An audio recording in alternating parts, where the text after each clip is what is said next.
Earth has a reset button, and our hand is on it. Hey, how are you? Welcome back. Today we're going to do something different.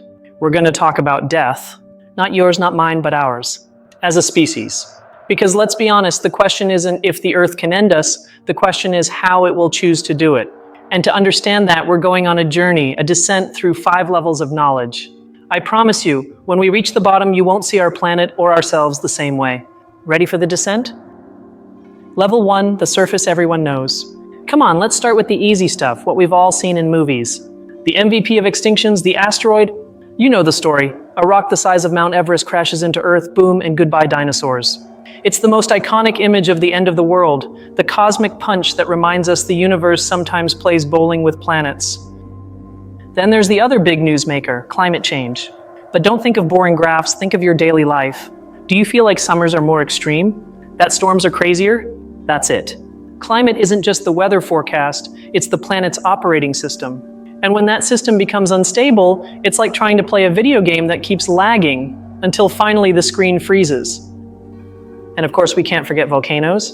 But I'm not talking about a little mountain spitting lava.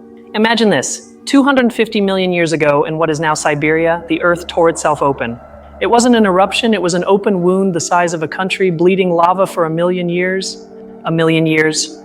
It covered everything in molten rock and filled the air with poison. That was the origin story of the biggest apocalypse life has ever seen. And finally, the ice ages. We associate them with mammoths and cold cavemen, right? But an ice age is much more. It's the planet putting on a miles-thick coat of ice, redrawing continents and deciding who lives and who freezes to death. It's the Earth turning down the thermostat to brutal levels. Why do we take for granted that heat is the only danger when cold has been just as lethal? So there you have it. Asteroids, crazy climate, supervolcanoes, and glaciations. This is the tip of the iceberg, the blockbuster version of how the world can end. It's what we all know or think we know, but the truth is much more interesting and much stranger. But if this is what we see on the surface, what secret engines move it from below? It's time to dive in. Hold on tight because we're going to level 2. Level 2, the hidden mechanisms. Remember the asteroid that killed the dinosaurs? Well, I'll tell you a secret. The direct impact killed very few. The real killer was what came next. The impact kicked up so much dust and ash that the sky darkened for years. Without sun, plants died. Without plants, herbivores died. And without herbivores, well, you know, it wasn't the punch, it was the slow suffocation in the dark. The planet literally turned out the lights. Now let's talk about an invisible rule that governs almost everything, the feedback loop. You know when you hold a microphone too close to a speaker and you get that horrible, ever-growing squeal? That's a feedback loop. Well, the same thing happens on Earth. Polar ice is white and reflects the sun. If a little melts, there's less white surface, so the Earth absorbs more heat. And if it absorbs more heat, more ice melts.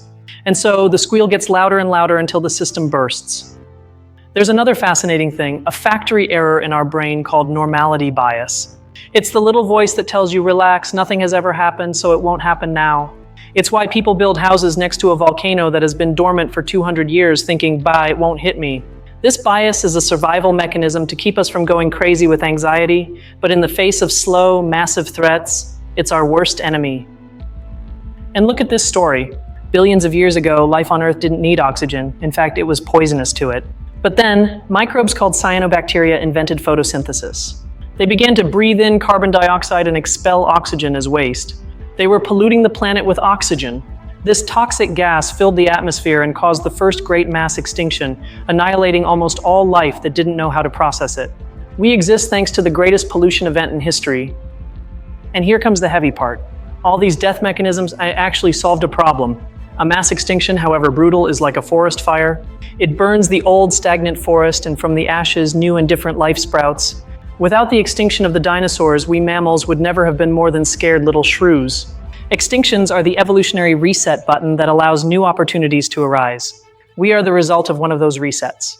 The last mechanism is cascading failure. Imagine ocean life as a house of cards. The base is microscopic creatures with calcium shells. If the ocean becomes a little more acidic due to excess CO2, those shells start to dissolve. The base of the building wobbles. And then boom, the top card falls, taking down the next and the next, until the entire ecosystem, down to the largest shark, collapses. You haven't attacked the shark, you've attacked the foundations that no one sees. Understanding these hidden gears, the loops, the biases, the cascades, gives us incredible power. We no longer see isolated events, we see a system. And when you understand the system, you start to understand the rules of the game, and maybe, just maybe, influence it. But if you thought we had everything clear, get ready, because this is where the story gets truly chaotic. Welcome to Level 3. Level 3, the chaos of reality, debates and complexities. Here's the first big scientific boxing match. In one corner, those who say extinctions are fast and violent, a knockout blow like an asteroid. In the other, those who say they are a slow death by 1,000 cuts, like gradual climate change or volcanoes that poison the air little by little. Was it a quick murder or a terminal illness? Science is still hotly debating it. Now let me tell you a secret. The myth that evolution always creates stronger and better beings is a lie. People love to believe it because it sounds like progress, a story with a happy ending. But evolution only makes you fit for a specific environment. A polar bear is a perfect survival machine, on ice. Take away the ice and it's a clumsy animal condemned to die. It's not about being better, it's about the rules of the game not changing on you mid-game. And here's a paradox that will blow your mind. If life is potentially common in the universe, why don't we see anyone? This is called the Fermi paradox. One possible and terrifying answer is the Great Filter. The idea that there are evolutionary barriers that are almost impossible to overcome. What if mass extinctions are one of those filters? This means that being here now is incredibly fortunate, but it also suggests that the next filter could be right in front of us. Time to get uncomfortable. We all take for granted that we must save the planet and protect all species. But is that right? Or is it arrogance on our part? Extinction is a natural process. 99% of species that have ever existed have gone extinct. By trying to stop everything, are we acting like gods, interrupting a natural cycle that we don't fully understand? I don't have the answer, but the question is important. The debate about the asteroid we mentioned at the beginning has changed a lot. At first, when a father and son proposed it, the scientific community laughed at them. How ridiculous! Then when the crater was found, everyone jumped on board. But now the debate is more subtle. Many scientists think that the dinosaurs were already in decline, the climate was changing, volcanoes were active, and the asteroid was just the coup de grace, the straw that broke the camel's back. All this leads us to a fundamental problem of the human condition. Our brain is designed to react to a tiger leaping from a bush, not to an increase of 0.01 degrees in the average global temperature. We are great with fast, visible threats, but terrible with slow, invisible, complex ones. Our evolutionary operating system is not prepared for the problems we ourselves have created. As you can see, Level 3 is a mess. Reality is not a clean story. It's full of debates, myths we like to believe, terrifying paradoxes, and ethical questions without easy answers. The planet's instruction manual is full of crossouts and ripped pages. All right, you've survived the chaos. Now it's time to see the details that separate the curious from the true connoisseurs. Buckle up because we're going to Level 4. Level 4, expert knowledge, niche secrets. Have you heard of the Lilliput effect? It's a very rare phenomenon that paleontologists have observed. After a mass extinction, surviving species tend to be much, much smaller for millions of years. It's as if the entire planet shrinks. No one knows exactly why, but it's a recurring pattern, a strange echo left by catastrophes. Now, a concept that sounds like a sci-fi movie, oceanic anoxic events. It's super complex, but the analogy is simple. Imagine the ocean holding its breath. Due to chemical changes, water layers stop mixing. The bottom becomes oxygen depleted and fills with bacteria that produce a toxic gas, hydrogen sulfide. Sometimes this poisonous, oxygen-free water mass rises to the surface, suffocating and poisoning everything it touches. It's the ocean turning into a chemical weapon against life. I want you to meet some forgotten heroes, Luis and Walter Alvarez, father and son. Walter was a geologist and Luis a Nobel Prize-winning physicist. They were the ones who proposed the asteroid theory. They weren't paleontologists, they were outsiders, and that's why the community scoffed at them. But they followed their data, sought the evidence, a layer of a rare metal called iridium present in asteroids, all over the world until it could not be denied. It's the story of how two people, thinking differently, changed our way of seeing the history of the planet. Here's a rebellious theory that few like, but it's fascinating. It's called the Vernian hypothesis. It proposes that some of the greatest extinctions, especially in the sea, were not directly caused by asteroids or volcanoes, but by the gas produced in those anoxic events I told you about. That hydrogen sulfide, which smells like rotten eggs, would have escaped the ocean and poisoned the atmosphere, causing massive deaths on land. Basically, the Earth farts a toxic gas and kills us all. It's brutal, isn't it? And here comes the most counterintuitive fact. The greatest extinction of all time, the Great Dying, which wiped out 95% of life, probably wasn't caused by something as dramatic as an asteroid. The strongest theory right now points to microbes, a type of archaea that learned to eat organic matter and expel methane, an ultrapotent greenhouse gas. They reproduced uncontrollably, belched methane wildly, and cooked the planet. History's greatest catastrophe may have been the work of an army of microbes with indigestion. And now, the aha moment. Let's connect everything. Remember the supervolcanoes in Siberia? They release CO2. That CO2 caused global warming and ocean acidification. And what happens when the ocean heats up and gets stressed? Exactly, it can lead to an anoxic event. And an anoxic event, what can it release? The hydrogen sulfide gas from the rebel theory. And while all this was happening, the normality bias meant that ecosystems didn't react in time. It wasn't one thing, it was a chain reaction, an infernal domino effect. Boom! This level of detail shows you something key. Earth doesn't have a single red button to end everything. It has an entire cockpit full of interconnected levers and buttons. And the real danger is when several start activating at once. This is no longer knowing for knowing's sake, it's understanding the blueprint of how a world falls apart. We have reached the limit of what is known. Do you dare to look further to the final frontier, where there are only questions and wonder? Let's go to the last level. Level 5, the final frontier, speculation and wonder. Let's think about the future. Past extinctions were natural. But what will be the next great filter? What if it's ourselves?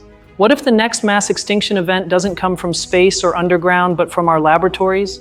An artificial intelligence that gets out of hand, nanotechnology that goes awry, a made by humans apocalypse. It would be the first self-inflicted extinction by an intelligent species. This is for me the deepest and unanswered question. We all know the Gaia hypothesis, the idea that Earth is like a superorganism that self-regulates to sustain life. But what if it's the other way around? There's the Medea hypothesis, which says that Earth inherently tends towards self-destruction, and that life periodically commits suicide, causing these purges. Is our planet a nurturing mother or a serial killer of her own children? We have no idea. Now, a brain-breaking idea, deep time. If the history of Earth were a 1,000-page book, the entire history of humanity, from the first cave paintings to this video, would not occupy even the last word on the last page. We are a footnote, a blink. Understanding this is both terrifying because it strips us of all our importance, and liberating because it allows us to see the incredible, gigantic tapestry of which we are a part for an instant. Understanding all these extinction patterns is not to make us fatalists. It is our greatest advantage. We are, as far as we know, the first species in the history of this planet capable of understanding the mechanisms that can lead to its extinction. The dinosaurs didn't see the asteroid coming. We can see ours. Using this knowledge to dodge our own filter, that is humanity's final test.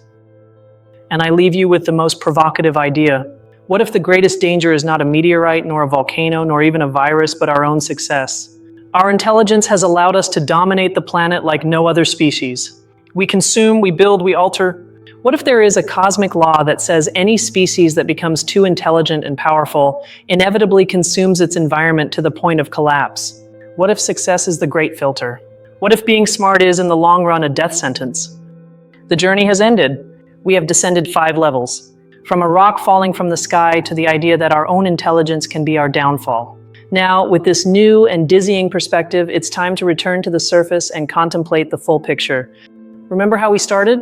With the simple, almost cartoonish idea of a giant asteroid ending the dinosaurs. How simple it seemed. And look where we've ended up, speculating whether the universe has a rule by which intelligence self-destructs. We've gone from seeing Earth as a passive victim of catastrophes to seeing it as a complex system, almost a living being with purging mechanisms. And we have seen ourselves not as the owners of the planet, but as a fleeting and perhaps dangerous chapter in its history. Your view of the end of the world has just evolved. From this whole journey into the depths, what idea, what level, what concept blew your mind the most? I want to know, seriously. Leave your thoughts in the comments because these conversations are the reason for this channel's existence. Thank you from the bottom of my heart for dedicating your time and attention to such a dense journey. And if you like these descents into knowledge, you know what to do. Subscribe because next time we'll go even deeper. See you.